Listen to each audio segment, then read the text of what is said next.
They knew that, and so that's the direction that they went. But you know, at the same time that they were struggling over in France too. At the same time, our war for independence was underway, and I actually would term it a war for self-government was underway.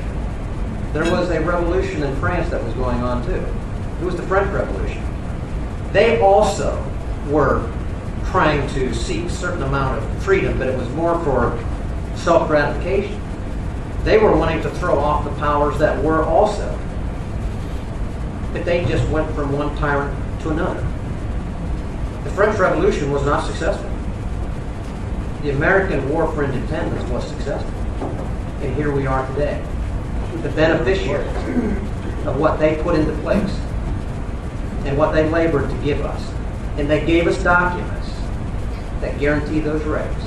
And they gave us a plan for how to act within it.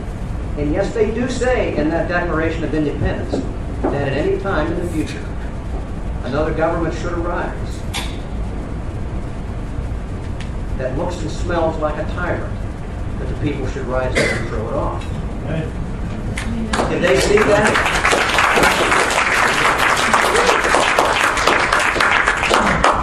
But those are heavy words. Those are not light words. Now, are we at that point today? We're getting close.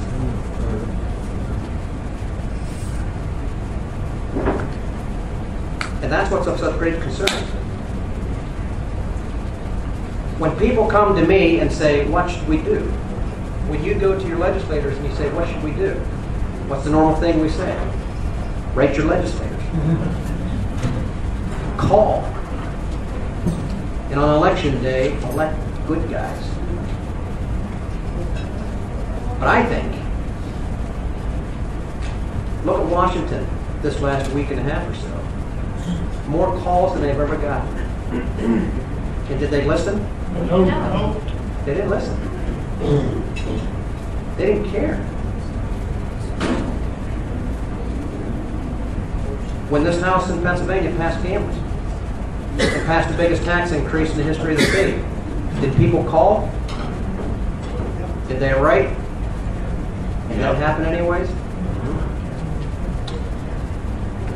They didn't listen either. And that's what's making it real tough. That's what's making it very, very tough.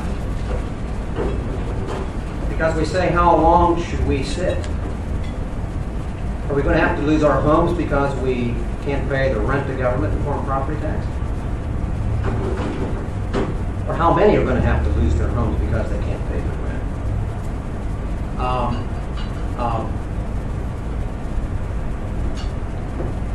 How many jobs do we have to lose across this Commonwealth because we essentially, in the nation, because we've essentially allowed them to all go overseas? When do we draw the line? We're witnessing the evacuation of our wealth today through the printing of money. How long do we wait until we have nothing left?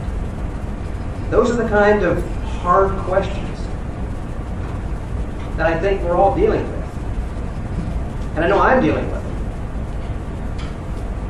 Because together we're going to have to do something that seems like it's a little bit more than what we have done so far. Because what we've done so far is not sufficient. And I think every one of us can feel the liberty and the freedom that we have been the beneficiary of slipping right out that door. And flying right out that window. And that's not a good feeling. So therefore, we can either choose to do nothing, or we can choose to do something. I think we're going to have two choices. And I think we're going to have people in this country that are on one of two sides. We're going to have people who are going to look like the French in the French Revolution. As things tighten, and it will. It just will. It is. You're going to have folks who are going to be just like those folks in Paris who are going to riot, burn, and tear down, and destroy. Those of you who are alive, remember what the 60s were like. We've already had some of that here. But I think now we've got a whole lot less people. We have a whole lot more people who have less character, perhaps, than those in the 60s. So those you have on one side, we can't be among that group. We cannot be numbered among that group. Our founders were very, very, very careful to make sure that they never operated outside authority. They were very concerned that they would never be accused of being rebels. That's why it was the War for Independence. They operated under authority. Because of those of us who understand the Constitution, we understand the Declaration of Independence, we understand that we operate under the concept that we are endowed by our Creator with certain inalienable rights. That our rights come from God. That the concept of government is God's idea.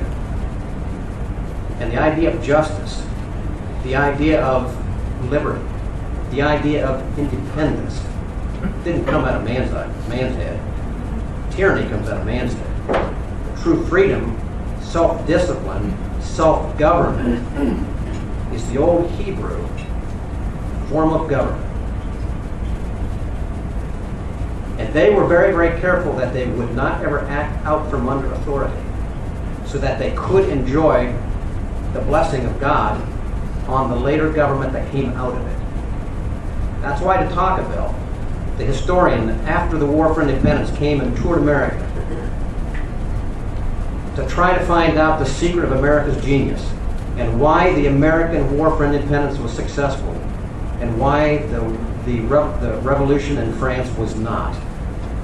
And that was the distinction that he made. He said, it wasn't until I went into the churches of America and found justice and mercy and love being taught from the pulpit that I understand the secret of America's greatness. And then the phrase you remember, if America ever ceases to be good, America will cease to be great. But that was the distinctive. And that is why we had a nation that has received the blessing that's unequaled in the world.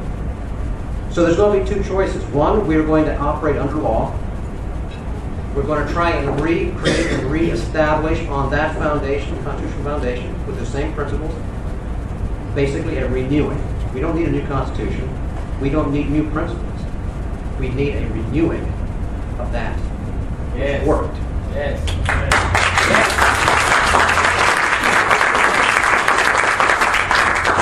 And so I see this happening before us is that those are too fast. I think America is at this point at this fork in the road.